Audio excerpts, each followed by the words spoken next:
Alright everybody, I'm going to run you through real quick. I've got an Isuzu I 370 2008. It's got the 3.7 liter inline 5 in it. Little valve cover job, but I want to run. The valve cover's pretty much ready to take off now. There ain't much to replacing it once you get everything done here, but a couple little key points. On this engine, the alternator has to come out. This is where your alternator would be, right here. This little pulley here, the idler pulley, has to come off to get the alternator the rest of the way out of here, out of this compartment. So take that idler pulley off and pull the rest of the alternator out.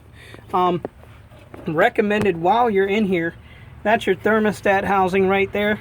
Go ahead and do that, due to the fact that it's extremely hard to get to, you know, while it's in there with everything on.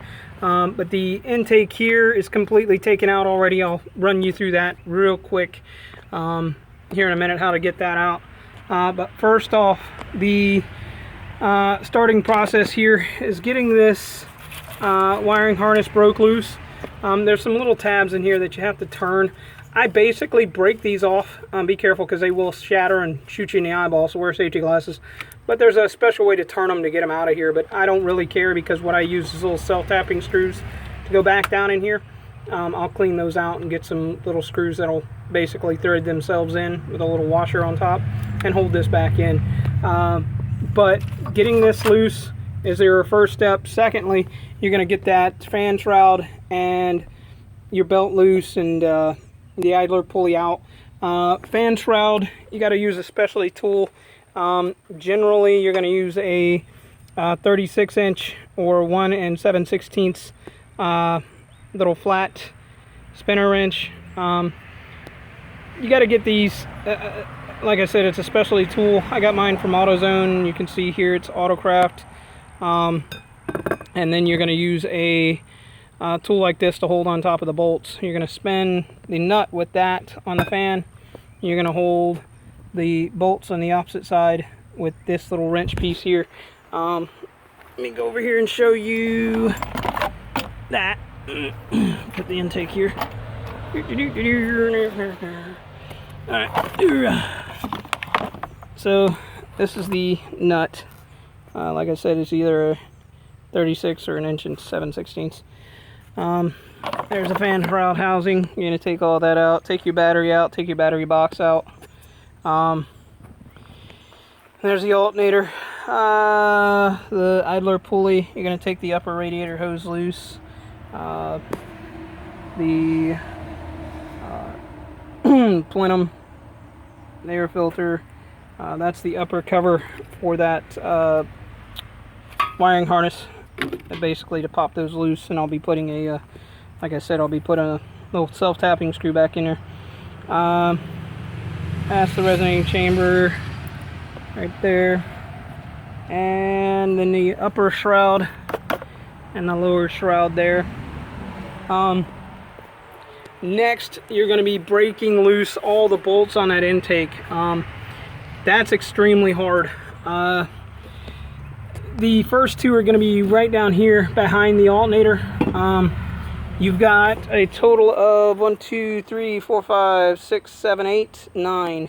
You got a total of 9 bolts. So from the front of the engine, there's 1 down at the bottom, 2, 1 in the center, back to 2, 1 in the center, and all the way to the back, there's 2.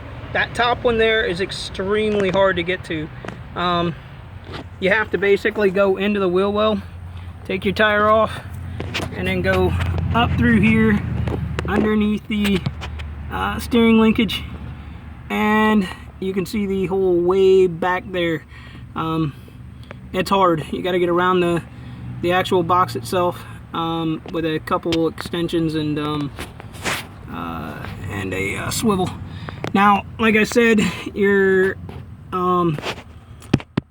thermostat housing is best to do while you're in here, because you can get to it seriously easy. I mean, if you don't, you got to do it through the wheel well here, but might as well do it while you're in here.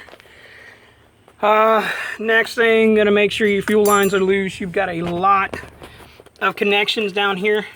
that have got a couple little push-ins that have to come out of this little metal bracket, which is right here, and it sits underneath that housing on the intake.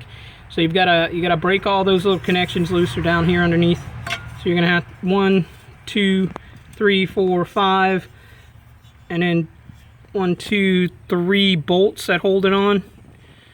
And yeah, it's a little bit of a nightmare. Also, if you're having any kind of check engine light with purge valves, go ahead and get your purge valve done while you're in here too, because that purge valve right there is an absolute nightmare to do with all this on. It's right underneath that box, and breaking these connections loose, these little air lines, pushing these down and turning those tabs is almost impossible. Now, a little word of advice, if you can see it, those little white tabs right there, you're supposed to push down on them to break them loose. I don't know if I can focus on that, but basically you push down, push in, and then pull back. I did that on this one, and as you can see, it's gone. Some of them are very brittle, and they will break loose, so be careful. Also, with the connections that have the safety tabs here, these safety tabs, you got to break those completely out. Just pull them back and then push down on that little tab in the center right there and pull it out, and then you can push your tab down and break these loose. Again, they're just safety tabs. They're there to make sure, you know, these don't come back loose, or, you know, if you didn't lock them in place. You know, they're there for your safety, to make sure none of the connections come loose. This connection was on the throttle body. It had a little blue tab in it, and you're supposed to pull it from this side. Doing that, I actually snapped it. Again, they're brittle, and I had to push it out. So they'll still lock in place. They just won't have that little safety tab in there, so they, you know, don't come back loose very easy. But they'll still lock in place. You got no worries if you lose one or two. Let me see. There's a couple wires back here you've got to break loose. And be careful. Like I said, all this is brittle. As you can see, I'm touching it. It's just falling apart. Go and get some new tubing to put around that. Little, you know, wire tubing. Because a lot of this stuff does rub, and it does come in contact with a lot of other things. As you can see, it goes right through that harness, and it'll rub. It'll rub right in that harness. It'll rub right through the wires. So get you some new tubing. Put it on here all the way down if need be. I'll be doing that tonight. But this will be the first video on YouTube I've seen of this engine in particular. If y'all need any more help as far as, you know, what bolts to pull loose or anything like that, email me or text me underneath, leave a comment, and I'll definitely get back with you. But let me see here. You can see the leak I'm having with my valve cover, and this is basically a valve cover job. I'm not sure if I mentioned that in the beginning, but you can see the leak. It's all the way across this side here. It's basically from when I switched to synthetic. It already had a small leak. Synthetic made it a little worse. Synthetic's a good oil, but it's a little thinner, so it can creep through, you know, smaller spaces.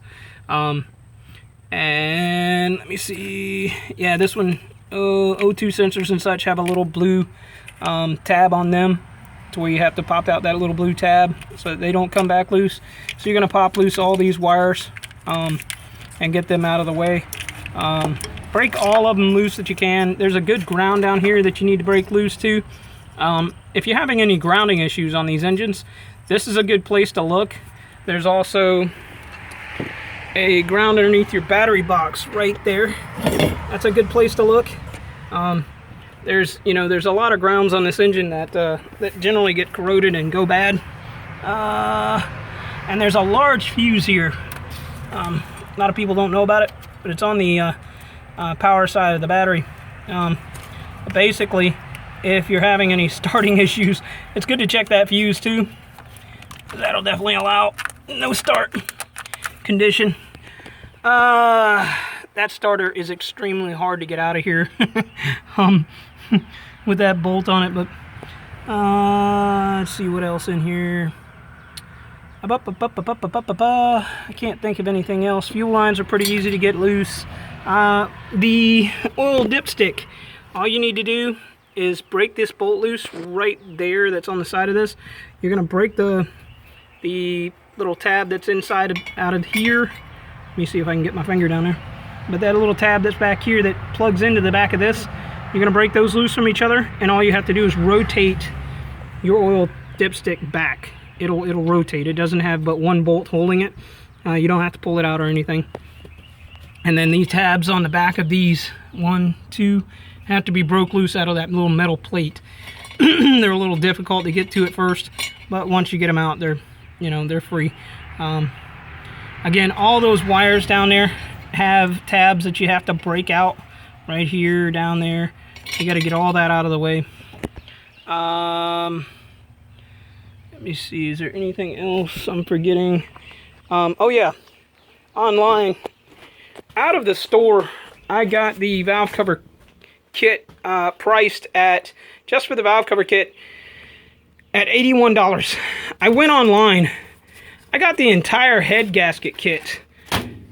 Came with sealant. Ugh.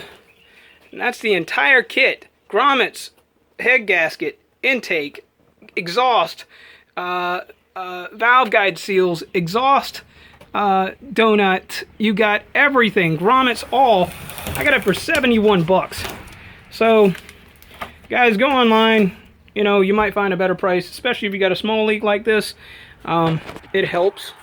It makes it a little easier as far as money-wise. I would have spent $81 just on the valve cover gasket, then grommets for this valve cover. Now, I had to pull the entire intake and entire air box and everything off of this engine. So all these seals are now exposed. I've got a seal here for the throttle body. That's on the back side of the throttle body.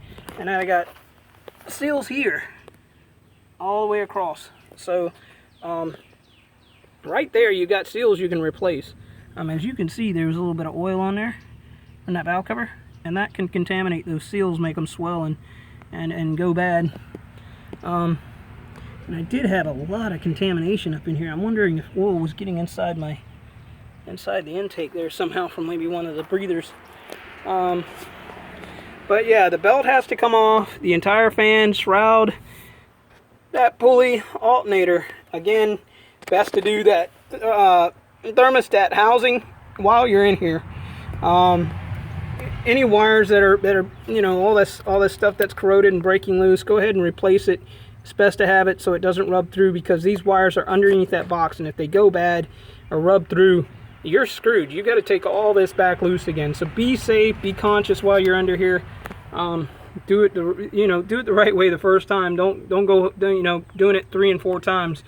About the only other thing I can tell you is once you get this valve cover off, it's pretty straightforward. You're going to replace these grommets that are underneath these bolts here, and then you're going to replace these spark plug seals that are underneath this valve cover.